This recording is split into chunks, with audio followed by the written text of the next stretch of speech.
Embarking on our adventure in FireRed today presents us with a new scenario. Completing Leaf Green with Bulbasaur on the roster last time means that all three of the starter Pokémon Oak offers us have been used and banned. As per the rules, we'll have to grab a replacement as soon as possible. And given the other early encounters that have also been banned, I think you can guess who that ends up being. Yep.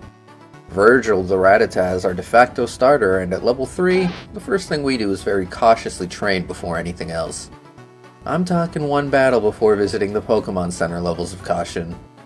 With some levels acquired, we head over to Route 22 and catch Peppa the Mankey and enter Viridian Forest to catch Satoshi the Pikachu. The team gets back to the grind, and when we're ready, we battle Blue the 4th. With Satoshi on hand, this battle is a cakewalk. All it takes is a few Thundershocks for Pidgey and Squirtle to go down. Our trek through Viridian Forest is next, taking the bug catcher zone with little difficulty and arriving in Pewter City. Peppa takes the lead as we challenge the singular Pewter Gym Trainer and then grind up to the cap ahead of a battle with Brock. Karate Chop is a 2-hit KO on Geodude, who only uses Defense Curl before falling. The heavy Onix takes massive damage from Low Kick, but manages to hang on and use Rock Tomb before going down, earning us our first badge. We grab Splash the Magikarp from the cellar before entering Mount Moon. Clefairy is the only encounter left on the table at this point, and we're thankfully able to add Faye to our ranks.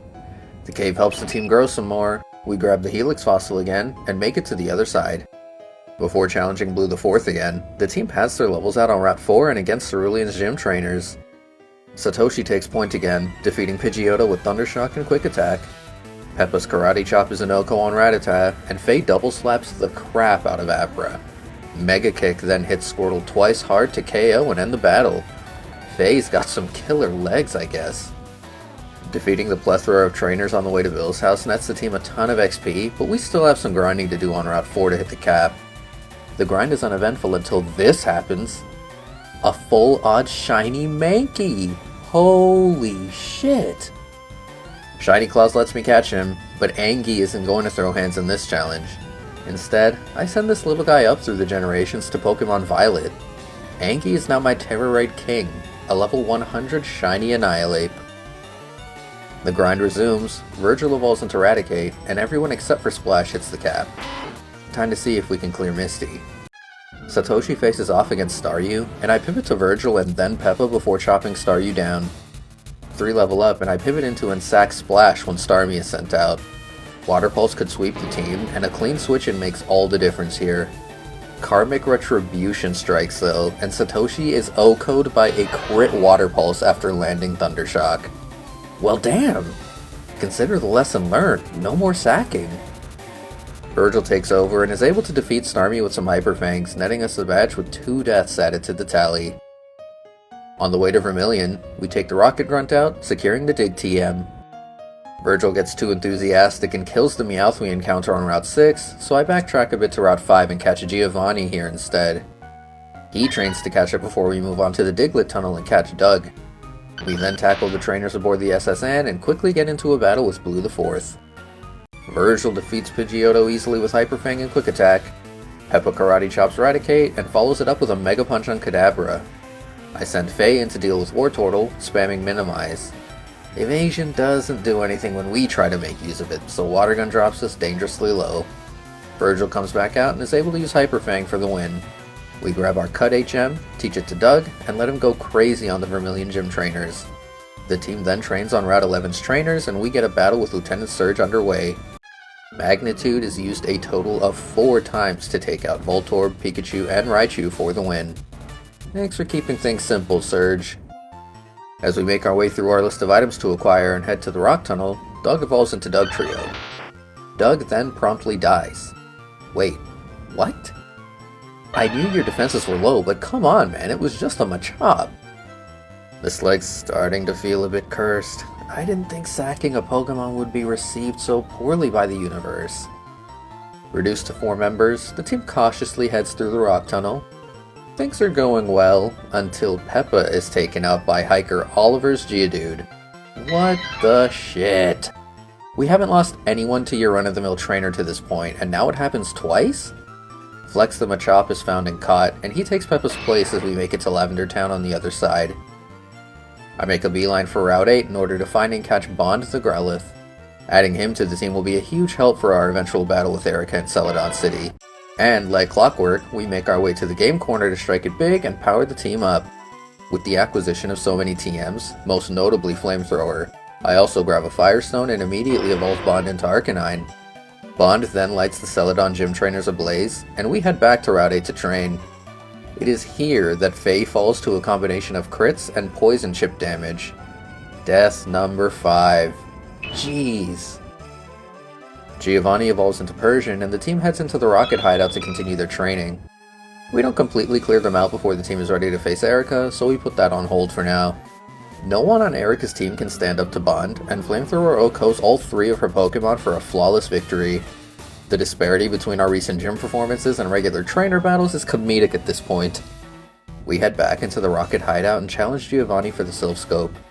Hidden Power and Iron Tail are enough to take Onix out, and Iron Tail is an eventual OHKO on Rhyhorn. Flamethrower then 2-hit KOs Kangaskhan, and we take our prize with us back to Lavender Town. With only 4 members on hand still, being overleveled to battle our rival feels necessary this time. Flamethrower roasts Pidgeotto, and I hand things off to Giovanni. Giovanni is able to take Wartortle down, and the rest of Blue the 4th's team. Giovanni then sees us up to the Restless Marowak Spirit, where he is taken out by its crit Bonemerang. I hate this. This sucks so bad. We just went deathless. Why is everyone dying this time? We grab our Poké Flute from Mr. Fuji and head down to Route 12. Flex embarrasses the Snorlax with a 13 level lead, and we grab the Super Rod. Picking this up will be a huge help to us again this time, as we snag and catch Chowda the Shelder in Vermilion City. Flex wrecks the other Snorlax, opening the cycling road up for training to start. We make it to Fuchsia City and enter the Safari Zone, where we find and add Sunnyside the Execute to the team. I immediately evolve Sunnyside into Executor and power it up with the TMs for Giga Drain and Psychic. Sunnyside then leads as we destroy the Fighting Dojo in Saffron, resulting in the addition of Bruce the Hitmonlee to the team. We clear the Fuchsia Gym Trainers, and I use a Water Stone to evolve Chowda into Cloyster before continuing the grind on routes 12 to 15. Like last time, I don't bother hitting the cap before challenging Koga. Sunnyside's Psychic should be enough. Coughing goes down in 1. Muck takes a couple due to Hyper Potion abuse, and the following Coughing and Wheezing take 1 each for Badge 5. Now that we can surf, I take a massive detour and head to Cinnabar Island. We catch Squilliam the Tentacool on Route 21 along the way, and more importantly, find and catch Noxus the Coughing in the Pokemon Mansion, replacing Flex on the team. We head back to Saffron and start to reclaim the Silph building. Noxus takes the lead to catch up, and we make it to Blue the 4th as strong as we can be without additional grinding. Thunderbolt does decent damage, but I want to set up Toxic before switching out. Toxic misses too many times though, so I'm forced to switch into Chowda. Spikes are fully laid out before using Ice Beam to KO. I send Bond out, who dodges Execute's Stun Spore before Flamethrower does its thing. I then send Sunnyside out to deal with Blastoise, and a combination of Leech Seed and Giga Drain is enough to keep us up and take Blastoise down despite the super effective bites. Bruce's high jump kick takes Growlithe down, and Virgil is able to defeat Alakazam with Shadow Ball, despite the Reflect. Taking on the last line of defense before Giovanni allows Noxus to evolve into Weezing, and we challenge the Boss Rocket. Chowda sets up Spikes before using Surf to defeat Nidorino and Rhyhorn. Sunnyside Psychic KOs Nidoqueen, and Leech Seed is applied before Noxus is sent out to Toxic Stall Kangaskhan for the win. With the Rockets ousted, Virgil takes center stage and clearing Saffron's gym trainers out. We then grind up to the cap before challenging Sabrina. With Shadow Ball, Virgil is the best option to lead. Shadow Ball OHKO's Kadabra and Mr. Mime, and Bond's Flamethrower OHKO's Venomoth. I send Sunnyside in to apply Leech Seed on Alakazam, who starts setting up like there is no tomorrow. Then get Virgil to use Shadow Ball and end the battle. Pokemon Mansion is quickly explored, and Cinnabar's gym is rinsed by Chowda. The team is a grinding session to the cap again, and Blaine is challenged. Chowda's Surf one-shots Growlithe, Ponyta, Rapidash, and Arcanine for another easy win. We then speed through the Savai Islands quest and train to confront Giovanni for our 8th badge. Chowda gets to start things off again, using Surf to OHKO all 5 members of his team for the win.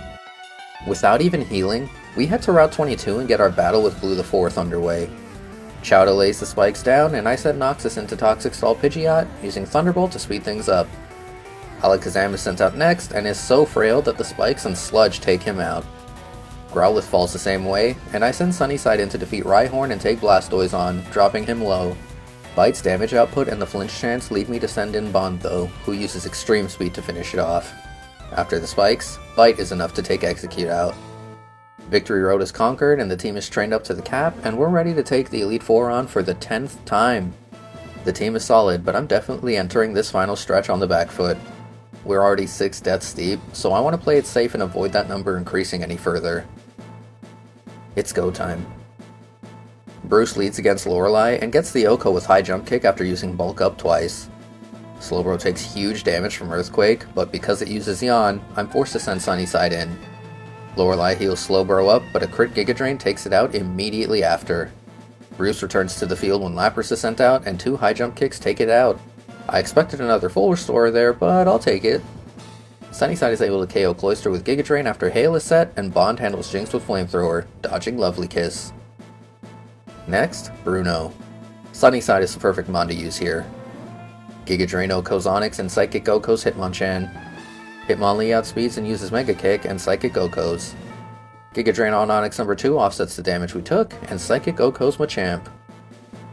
Virgil gets a chance to shine against Agatha.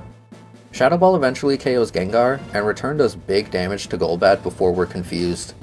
I send Chowda in to finish things off, then pivot into Noxus when Arbok is sent out. After setting up a substitute, we're able to use Thunderbolt to KO.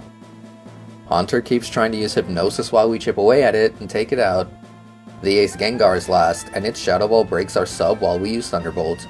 Noxus is then put to sleep, so I send Virgil back out, nullifying Shadow Ball and getting the KO with his own in return. Nice! Noxus leads as we challenge Lance and set up a sub before Thunderbolt Okos. With the sub active, I can stay in when Aerodactyl is sent out. It's immediately broken, but Thunderbolt is a crit one-shot. Dragonite gets sent out early, and I send Sunnyside in to try and set up Leech Seed.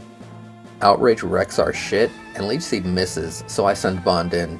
Bond takes big damage from Outrage, but Dragonite is fatigued now. Chowda comes out now that we have this chance, and Ice Beam is a crit Oko. The final 2 Dragonair then fall to Ice Beam for the win. That was kinda stressful. Dragonite could have ended things there. Let's see if Blue the 4th goes down without a death now, shall we? Chowda leads against Pidgeot and sets up spikes before I pivot into Noxus. We set one up, but Substitute doesn't hold out before we take Pidgeot out. Alakazam follows it up, and I send Virgil in, who tanks the Psychic attack before answering with Shadow Ball and getting the KO. Bond tanks Giga Drain when Exeggutor is sent out, and Flamethrower KOs. Sunnyside's Giga Drain then KOs Rhydon and applies Leech Seed to Blastoise. Blastoise's Rain boosted Hydro Pump does decent damage, but with all of the chip damage we applied, Giga Drain can safely finish it off. Bruce then makes an appearance when Arcanine is sent out and gets the KO with Earthquake, ending the run with no further deaths. There were a lot of hiccups along the way, but the team we ended up with was incredibly solid. Every member had an opportunity to show what makes them great, and with their successes here, we've successfully completed 10 legs. The Rattata, Growlithe, Shelder, Execute, Tyrogue, and Coughing lines are now added to the ban list, and we get to return to Hoenn next time. It might be gluttonous to try this, but before we go, let's see how this team handles the upgraded champion battle. Bond's Flamethrower takes Heracross out to start, Tyranitar is up next, and Bruce jumps high to kick him off the screen. I set up an Arcanine mirror match and then send Chowda in. Surf takes Arcanine out in tandem with the Sandstorm, and Exeggutor is sent out. Bond comes back out and survives the Psychic attack before using Flamethrower to KO. Sunnyside is up next to deal with Blastoise, and Leech Seed eventually hits after we eat an Ice Beam. I send Chowda in to take the next one, then stall a bit with Protect. Surf does big damage and Blastoise is brought low, but Blue the 4th heals. I send Sunnyside back, who's eventually able to KO with Psychic. Giga Drain ran out of PP with how many times this jerk healed. Finally, Alakazam is sent out. I send Virgil out, but Shadow Ball doesn't KO. Alakazam's +1 Psychic, however, does, and Virgil is taken out. Bond comes out and gets revenge with a crit Extreme Speed. I feel like our damage came down to a roll there and we just fell short. Nevertheless, Virgil's loss brings the total up to 7 deaths. We'll see how much better or worse we do as we wrap up Gen 3 in Pokemon Emerald next time.